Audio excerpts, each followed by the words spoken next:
तुम्ही पाहताय महाराष्ट्र लाईव्ह आणि शासकीय कामकाजाबद्दल एक मोठी बातमी आहे। 1 जून पासून कागदी फाईल स्वीकारण्यास मनाई करण्यात आलेली आहे। केवळ ई फाईलच्या माध्यमातून काम चालणार आणि नसत्या केवळ ई फाईल स्वरूपात सादर करण्याचे आदेश देण्यात आले। स्कॅन करून पाठवलेल्या नसत्या स्वीकारल्या जाणार नाहीत।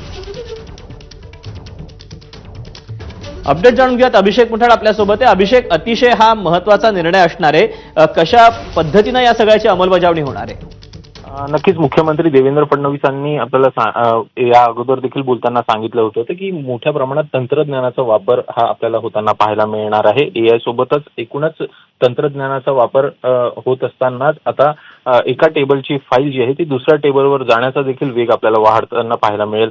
शासकीय कामकाजामध्ये ई ऑफिसचा वापर देखील बंधनकारक करण्यात आला आहे। 1 जून पासून कागदी फाईल स्वीकारण्यासाठी शासनाची आता मनाई करण्यात आली आहे। फक्त ई फाईल स्वरूपातच नसत्या ज्या आहेत त्या सादर करण्याचे आदेश देण्यात आले आणि नसत्या स्कॅन करून पाठवलेल्या ई फाईल्स देखील स्वीकारल्या जाणार नाहीत। त्यामुळे सरकारी फाईल ज्या आहेत त्या आता हरवणार देखील नाही किंवा जळणार देखील नाही आणि त्यामुळे एकूणच जो फाईल जळण्याच्या घटना समोर येताना पाहायला मिळालेल्या होत्या त्यावर कुठेतरी चाप बसताना पाहायला मिळतो। अभिषेक, धन्यवाद दिलेल्या सविस्तर माहितीबद्दल।